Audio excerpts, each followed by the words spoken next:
Okay, I have to talk to you about a topic that my friends keep on asking me about. What is going on with solar?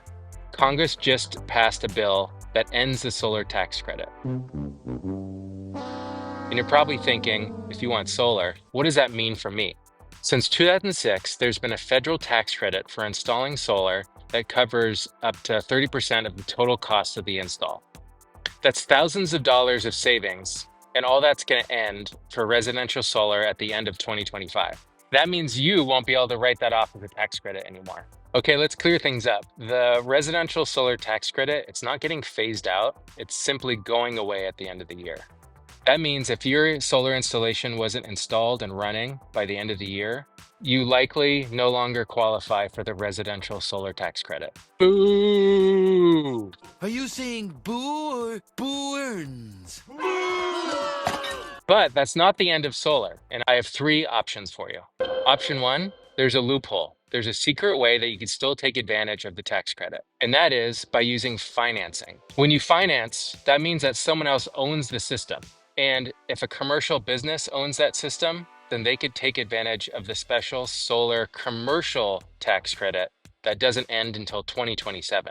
And this can be in the form of a loan, or a lease, or a power purchase agreement, sometimes called a PPA. And my personal preference is a loan because it's the simplest and the most straightforward. The reason why this is important is because the owner of the system can still take advantage of that tax credit. So when a commercial business owns it, they can arrange a loan for you to purchase the system.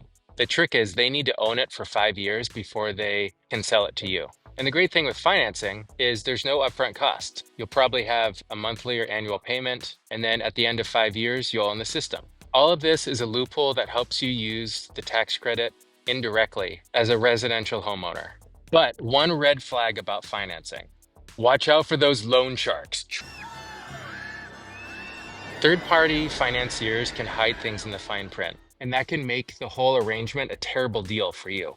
So make sure the contract is clear and always get a second opinion before you sign.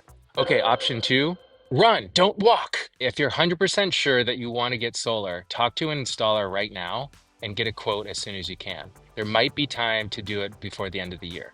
Maybe it makes sense to install solar only. When you install solar and batteries together, it makes it much more complicated and harder to install quickly. If you install solar only, maybe you can get it done by the end of the year.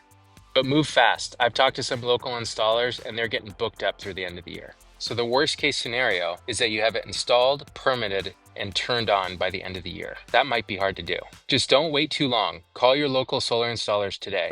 Okay, option three, you build the system DIY. If you're into that and you think you can do it, that'll save you money. The biggest advantage of doing it DIY is you can save a lot of money on the labor. Most solar installers take a pretty large margin just to run a profitable business. Also, there still might be local incentives available for you. So check your state and city. And for the DIY guys, if you're doing something off-grid or putting solar on your van, you wouldn't qualify for the tax credit anyways. And if you're planning for an off-grid system, or maybe a solar trailer, you might be able to avoid the building permits and utility permits because you're not connecting to the grid. But if you do DIY, be sure to use UL listed equipment and consider hiring a licensed electrician to help you with the install, or at minimum to do a final inspection of your install.